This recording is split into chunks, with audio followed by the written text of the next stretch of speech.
On April 27, 2015, Baltimore, Maryland found itself in unrest. In the opinion of many residents, the democracy of our society was not a democracy at all, a dystopia by definition. Following the death of 25-year-old Baltimore resident Freddie Gray after sustaining life-threatening injuries while in police custody was the tipping point of discontent for the people of Baltimore.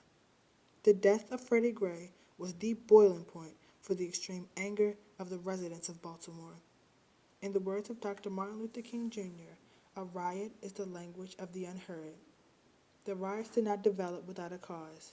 There have been months of peaceful demonstrations for issues involving Black lives at the forefront of the public's attention. The senseless death of Freddie Gray had proven to be too much for Baltimore to handle. By no means was the death of Freddie Gray the first at the hands of Baltimore's law enforcement, but it was without a doubt provocation for the eruption, leaving many individuals to question, can a system seek justice for those it was not designed to protect? Violence or peace? The constant internal battle in a fight for a civilization where social conditions are ideally perfect. Propaganda used to incite fear, constant surveillance, and corporate control are all a part of the reality of a dystopia that the people of Baltimore experience. The feeling of being trapped by the government is valid. Freddie Gray, like many residents in Baltimore, experienced constant harassment by the officials selected to protect them. Being apprehended on false charges or no charges at all is a commonality. The lack of a check and balance system within many agencies allows social control to happen on a daily basis.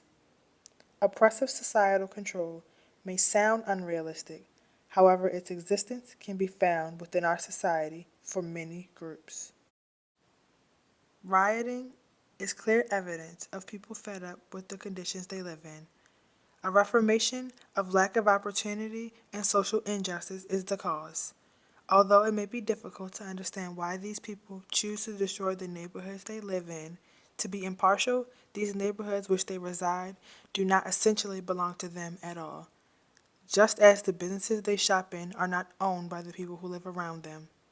This anger Baltimore has exhibited is a result of failure to hear the impartial's cry of a community's plight.